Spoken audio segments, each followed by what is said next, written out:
नमस्कार विद्यार्थी मित्रांनो, आजच्या व्हिडिओच्या माध्यमातून आज आपण जे होमगार्ड आहेत म्हणजेच गृहरक्षक दल या दलातील जे जवान आहे, जे आपण त्यांना सैनिक म्हणतो, तर त्या सैनिकांशी आज आपण हितगुज करणार आहोत। त्यांची आपल्या यूट्यूब चॅनलच्या माध्यमातून मुलाखत घेणार आहोत। नेमकं त्यांचं जीवन कसं असते, नेमके ते महाराष्ट्र पोलीस असतील किंवा कारागृह पोलीस असतील किंवा इतर पोलीस असतील, तर त्यांच्याबरोबर ड्युटी करत असताना, त्यांच्या खांद्याला खांदा लावून ड्युटी करत असताना त्यांना कोणकोणत्या प्रकारचे अनुभव येतात, कशा प्रकारे ते नोकरी करतात खांद्याला खांदा लावून। मग तुमचं महाराष्ट्र पोलीस असेल, SRPF पोलीस असेल किंवा तुमचं कारागृह पोलीस असेल किंवा इतर क्षेत्रातलं कोणतं सशस्त्र दल असेल, तर त्या दलांसोबत कशा प्रकारे ते नोकरी करतात, कसं त्यांचं जीवन जगतात, या संदर्भात सर्व डिटेल आज आपण त्यांच्याकडून जाणून घेणार आहोत। सगळ्यात पहिले तुमचं आपल्या यूट्यूब चॅनलच्या माध्यमातून या ठिकाणी स्वागत करतो। धन्यवाद सर। तर दोन्हीलाही एक प्रश्न आहे सर्वात अगोदर, तो म्हटलं म्हणजे असा की महाराष्ट्र गृहरक्षक दलामध्ये तुम्ही कोणत्या वर्षी सिलेक्ट झालात आणि कसे सिलेक्ट झालात, तुमचे कशा प्रकारची तुमची त्या ठिकाणी कशी परीक्षा झाली, म्हणजे फिजिकल झालं की लेखी झाली, काय या संदर्भात थोडक्यात तुम्ही सांगाल? ठीक आहे सर। तर आमची ह्या संदर्भात परीक्षा फक्त फिजिकलच झालेली आहे, लेखी परीक्षा काही झालेली नाही आहे। फिजिकलमध्ये आम्हाला एकतर गोळा आणि 1600 मीटर असे दोनच इव्हेंट होते। तर 1600 मीटर हा इव्हेंट 20 मार्कासाठी होता आणि गोळा फेक हा 10 मार्कासाठी होता। तर असं टोटल 30 मार्काची फिजिकल होती आणि अदर तुम्हाला ॲडिशनल मार्क म्हटले की NCC, ITI, ड्रायव्हिंग लायसन्स याचे तुम्हाला मार्क होते। एका सर्टिफिकेटसाठी 2 मार्क्स आणि जर सर्टिफिकेट 2 किंवा 3 असेल तर प्रत्येक सर्टिफिकेटचा एक मार्क आणखीन वाढत जात होता। तर अशा प्रकारे आमचं फिजिकलही झालं आणि त्यांच्यानंतर डॉक्युमेंट व्हेरिफिकेशन करून आम्ही 2024मध्ये ह्या होमगार्ड किंवा आपण त्याला गृहरक्षक दल असंही म्हणतो, यात आम्ही सामील झालो आणि आता सध्या ड्युटीवर कार्यरत आहे। सर्वात अगोदर तुमचं या ठिकाणी परिचय करून द्यायचा विसरलो मी, तर तुम्हाला दोन्हीला पण या ठिकाणी विनंती आहे की तुम्ही दोन्ही आपला परिचय करून द्याल। सर्वात पहिले तुम्ही तुमचा परिचय करून द्या।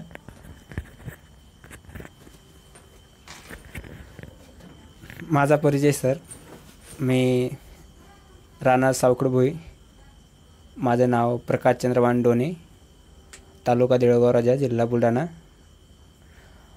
आणि माझी 1 महिन्यासाठी बुलढाणा कारागृह येथे ड्युटीसाठी बोलवलं होतं, त्यासाठी आम्ही ड्युटीसाठी आलेलो आहे।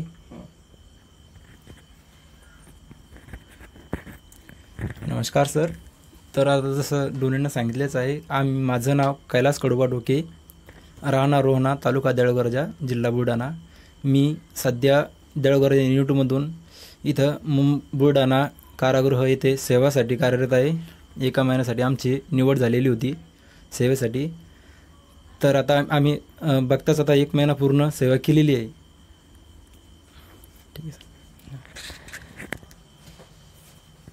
बघा, आजच्या काळामध्ये खूप अशी स्पर्धा आहे आणि या स्पर्धेमध्ये मग तुम्ही कोणतंही क्षेत्र म्हणा, तुमचं पोलीस भरती क्षेत्र असेल किंवा केंद्राच्या ज्या भरत्या होतात त्याच्यामध्ये तुमचं CRPF असेल, SSB असेल, CISF असेल, ITBP असेल, मग तुम्ही कोणतीही परीक्षा घ्या।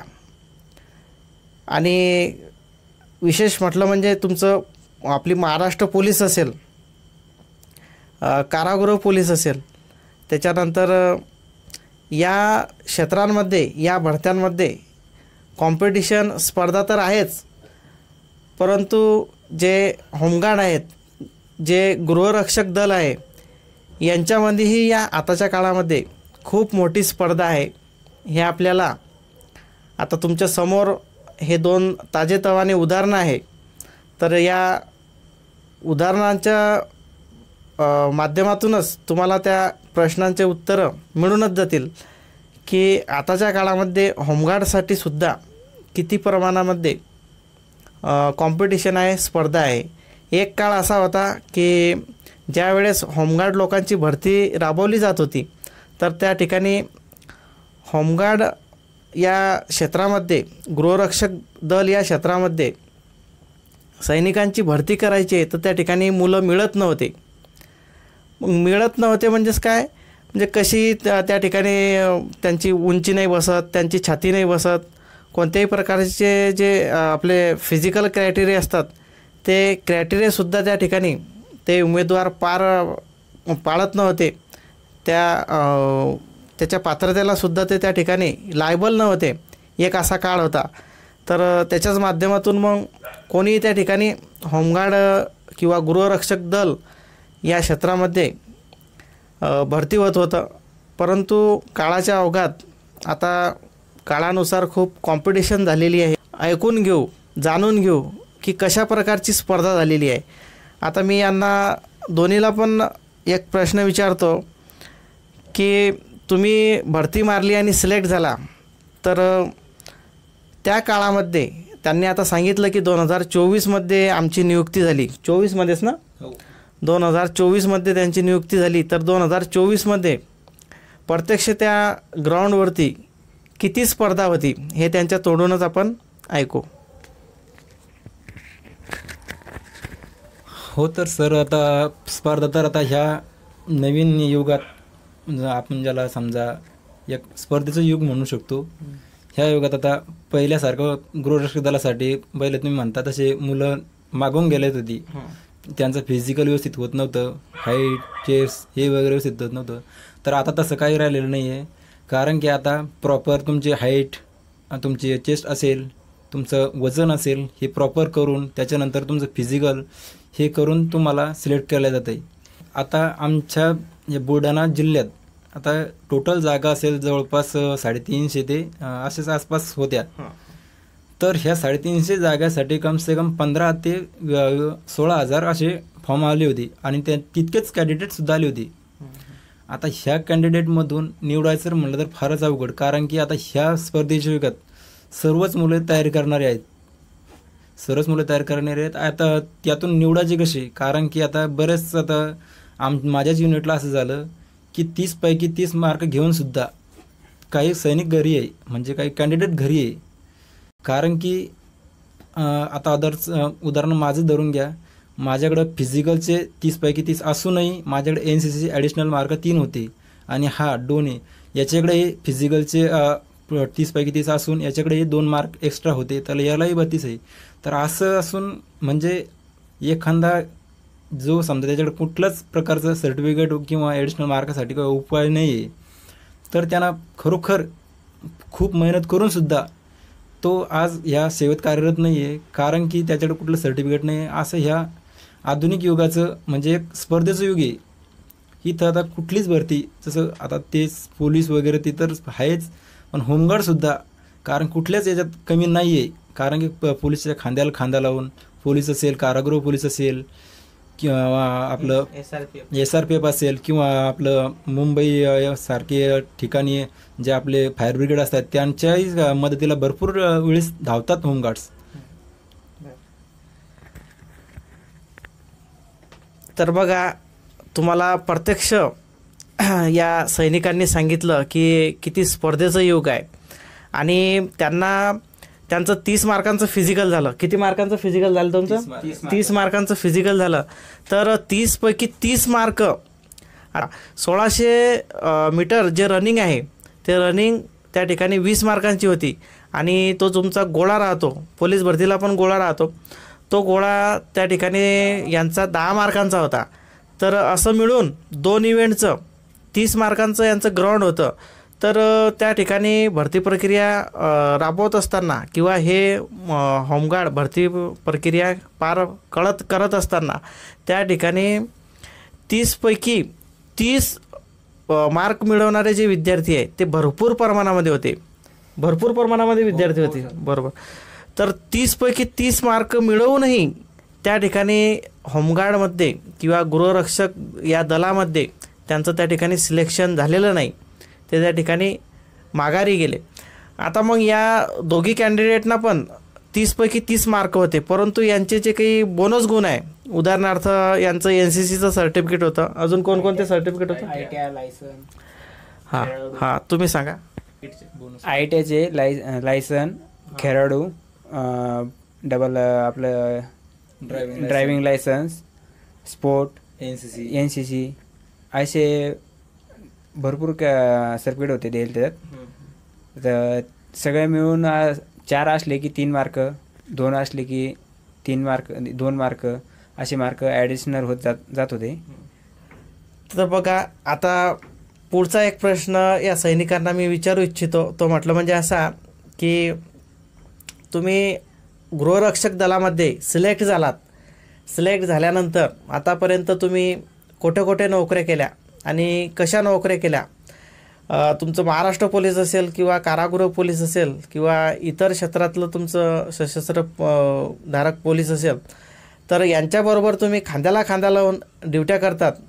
तर या ड्युट्या करत असताना तुम्हाला कसा अनुभव येतो, काय या संदर्भात आपण थोडक्यात त्यांच्याकडून जाणून घेऊ.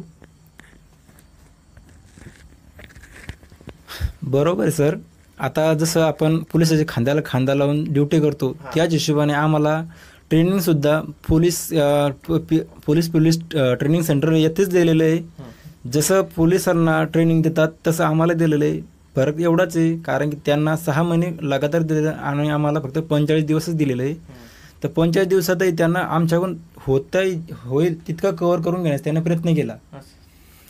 तर त्याच्यानंतर आता ट्रेनिंग कंप्लीट केल्यानंतर आम्ही आमच्या युनिटला गेलो. त्यावेळेस फर्स्ट टाईम आमचा बंदोबस्त लागला दुर्गादेवी बंदोबस्त.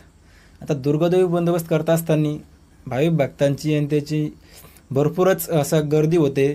त्या ठिकाणी ती गर्दी कव्हर करून काही ठिकाणी बऱ्याच ठिकाणी असं होतं की भक्तीच्या नावाखाली काही चोर हे वगैरे म्हणजे लेडीजला वगैरे असं छळण्याचा प्रयत्न करतात.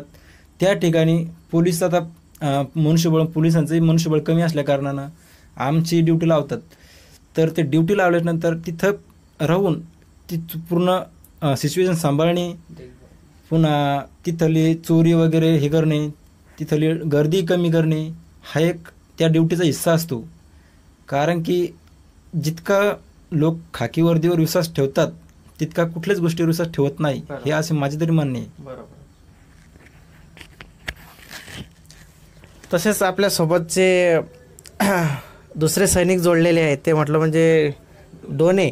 तर हे त्यांच्या नोकरीमध्ये कशा प्रकारे त्यांना अनुभव आला, आतापर्यंत कुठे त्यांच्या आतापर्यंत नोकऱ्या लागल्या, या संदर्भात आपण जाणून घेऊ.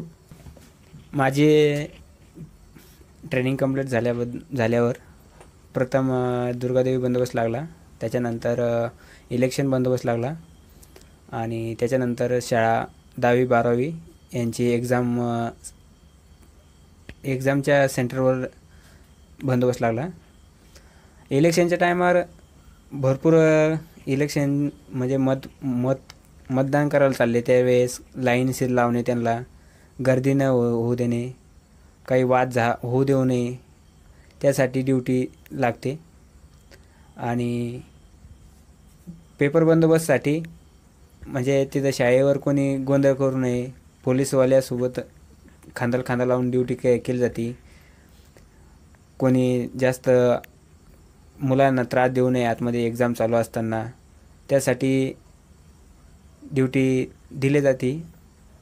आणि जास्त करून होमगार्ड सैनिकच एक्झामवर दिले जाते. त्यांच्यासोबत पोलीस कर्मचारी कमी पडल्यामुळं 1 नाही तर 2 कर्मचारी राहते त्यांचे. आणि त्याच्यानंतर 2-3 हप्ते झाले बाद आमचे बुलढाणा कारागृह इथे 1 महिन्यासाठी निवड झाली. तर बुलढाणा येथे बी 1 महिना कंप्लीट झाला आमचा.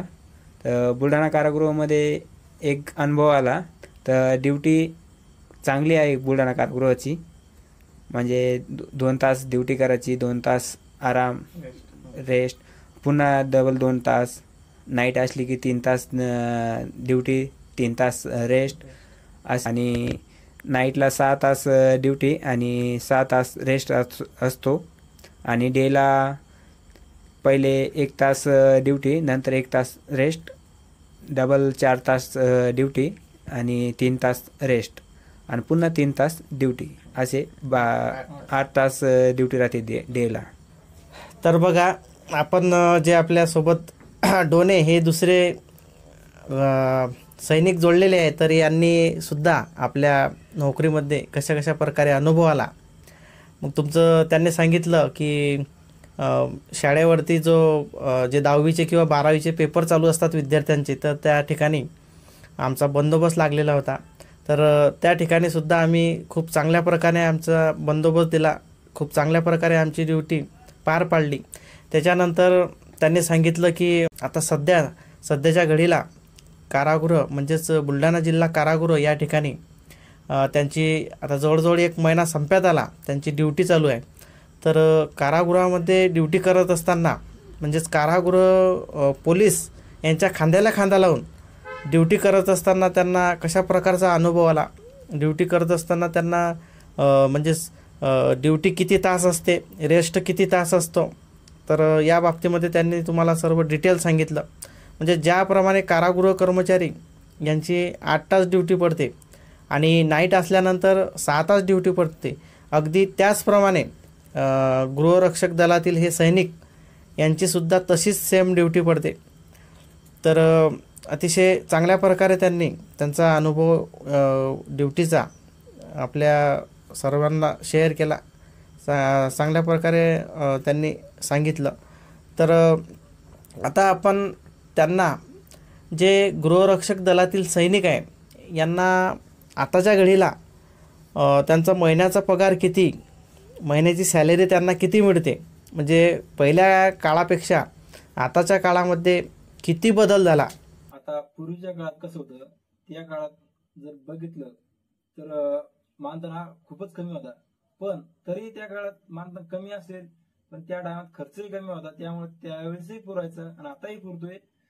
पण त्यापेक्षाही थोडं आता उदाहरण त्या टायमात 5 रुपये होते. होमगार्ड या संघटनेकडे बरेचसे लोक दुर्लक्ष करायचे. तर तसं आता त्याच्यात बदल होऊन आता प्रत्येक स्टेप वाईज वाढत आतापर्यंत 1283 रुपये पर डे नुसार आपण बघू शकतो. एका महिन्याचे 38,500 रुपये, म्हणजे असे टोटल जवळपास मिनिमम ते मॅक्सिमम 40,000 पर्यंत हा पेमेंट जाते मंथली. तर आता ह्या काळात 40,000 रुपये पडणं म्हणजे एक योग्य, म्हणजे आता पूर्ण होमगार्ड आपल्याला किंवा आपल्या परिवाराला उपाशी राहू देऊ शकत नाही, किंवा आपल्याला कुठलाही दवाखान्याचा प्रॉब्लेम असेल, अदर कुठल्याही पैशाचा मनी प्रॉब्लेम असेल, तर हे होमगार्डच्या माध्यमातून बऱ्याच प्रमाणात सॉल्व्ह होऊ शकतो. कारण की होमगार्ड हे आपल्याला वर्षातून 6 महिने ड्युटी देऊन म्हणजे असे टोटल 2,40,000 रुपये हे आपल्याला प्रदान करतात. बघा, यांनी अतिशय चांगल्या प्रकारे उत्तर दिलेलं आहे आपल्या प्रश्नाचं, की पूर्वीचा जो पगार होता, म्हणजे सुरुवातीला जे सिलेक्ट झालेले उमेदवार आहे होमगार्ड या क्षेत्रामध्ये, गृहरक्षक या क्षेत्रामध्ये, तर सुरुवातीला 5 रुपये पगार होता. आणि त्यांनी सांगितलं की त्या काळामध्ये कसं महागाई तशी तेवढ्या प्रमाणात नव्हती, म्हणजे महागाई कमी होती, मग त्या प्रमाणामध्ये ते बरोबर ऍडजस्टमेंट व्हायचं. आणि आजच्या घडीला 1200 किती सांगितलं, 1283 रुपये पगार पर डे असा मिळतो. तर 1283 रुपये पर डे म्हणजे जवळजवळ 1,300 रुपये तुम्हाला मिळतात.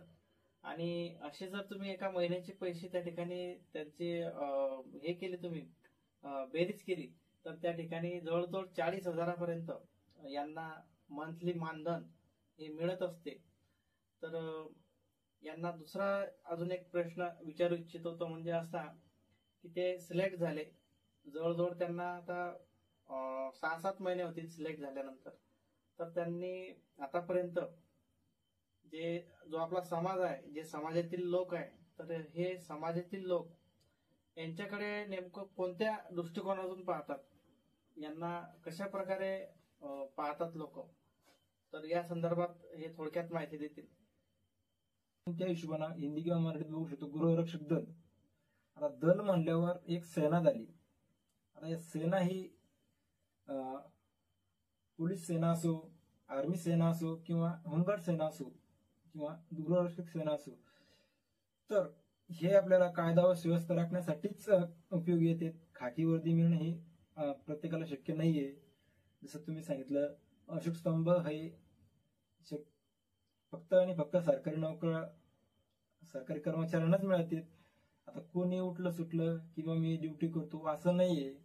ती कामालाही ह्या काळात खूपच अवघड आहे. हे आता हे जवळपास आता जे शिकतात, ज्यांनी बाहेर राहून शिकतात, जे भरतीची तयारी करतात, ती कुठली असो, पोलीस असो, एमपीएससी असो, युपीएससी असो, त्यांना माहिती अशोक स्तंभ मिळून ही किती मोठी बाब आहे. ती कुठल्याही ग्रुपात मिळू, होमगार्ड मिळू, मराठी पोलीस मिळू, किंवा IPS कुठल्याही लेवलचा असो, अशोक स्तंभ मिळवणं ह्या काळात तरी बरंच असं अवघड आहे. आता मी मागाशी सांगितलं किंवा 30 पैकी 30 घेऊन देखील मुलं घरी आहेत. आता माझ्याकडे NCCचे ऍडिशनल मार्क होते, याच्याकडे ITI वगैरे होता. याच्यामुळे आम्ही दोघेही इथं सेवेत कार्यरत आहे. पण आता बऱ्याचशा मुलांकडे आता ITI नसतोय, काहीकडे NCC नसते, काहीकडे कोणाला स्पोर्ट्स सर्टिफिकेट नसते. त्यांनी काय करायचं? तर मग आता जर त्यांच्याकडे असतात तेही सेवेत असतात. असं नाही की पूर्ण ज्यांनी सर्टिफिकेट नाही ते लागले नाही, तेही आहे, पण त्याच्यात फार असे कमी प्रमाणावर. कारण की NCC हे मी केलेलं आहे. तर NCC मध्ये मी बी रायफलची ट्रेनिंग सेंटर आपलं ट्रेनिंग केली, फायरिंग केली, पुन्हा पूर्ण जे आर्मीचं शिक्षण असतं तेही केलं. तेही मला, आता मी माझे अनुभव सांगतो, तेही मला भरपूर असं उपयोगी या खात्यात आलेलं आहे. हे खाता असो किंवा पोलीस खाता असो, याच्यातही मला ते उपयोगी येईल असं मला तरी वाटतं.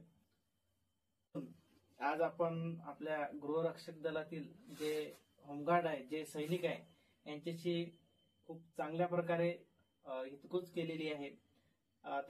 जेणेकरून जे आपले काही विद्यार्थी आहे, पोलीस भरतीची तयारी करणारे असतील किंवा इतर सशस्त्र दलाची भरती करणारे असतील, आणि ते भरती करत असताना काही मार्कांनी त्या ठिकाणी अपयशी आले असतील, तर वेळोवेळी होमगार्डची भरती, गृहरक्षक दलाची भरती ही निघत असते. तर त्यांना या व्हिडिओच्या माध्यमातून जाणीव व्हावी, माहिती मिळावी. तसेच तेच नाही, भरती करणारेच विद्यार्थी नाही, तर इतर सर्वसामान्य जे आपले लोक आहे, सर्वसामान्य जे आपले समाजातील माणसं आहे, या सर्वांना या दला संदर्भात माहिती मिळावी. या दलामध्ये जे आपले सैनिक आहे हे कशा प्रकारे कर्तव्य देतात, कशा प्रकारे ते ड्युट्या करतात, तर या संदर्भात सुद्धा सर्वसामान्य लोकांना सुद्धा हे माहिती मिळाली पाहिजे, त्यांच्यापर्यंत हे माहिती पोहोचली पाहिजे. तर याचाच या ठिकाणी आपण प्रयत्न केलेला आहे. तर आपल्या युट्यूब चॅनलला त्यांनी या ठिकाणी भेट दिली आणि आपल्या युट्यूब चॅनलच्या माध्यमातून त्यांनी बरीच अशी माहिती या ठिकाणी दिलेली आहे. तर त्यांचं या ठिकाणी मी आभार व्यक्त करतो. आणि त्यांनी सांगितलं, आणि मी सांगतो तुम्हाला, की नोकरी कोणतीही असो, तुमची होमगार्ड असो किंवा डायरेक्ट सर्वात मोठ्या लेवलची आपल्या भारतातली IPS लेवलची नोकरी असो, शेवटी नोकरी आहे. आणि विशेषतः वर्दीमधली नोकरी आहे. आपल्या भारत देशाचा जो अशोक स्तंभ आहे, हा अशोक स्तंभ प्रत्येक माणसाला या ठिकाणी मिळत नाही. तो जे आपले वर्दीधारक कर्मचारी असतात किंवा आपले वर्दीधारक अधिकारी असतात किंवा वर्दीधारक आपले सर्व जवान असतात किंवा शिपाई असतात, या सर्वांनाच त्या ठिकाणी मिळत असते. सर्वसामान्य लोकांना त्या ठिकाणी मिळत नाही.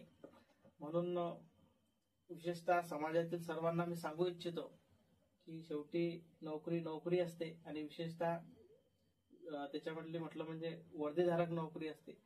म्हणून आणि आजचे व्हिडिओची या ठिकाणी मी समाप्ती करतो.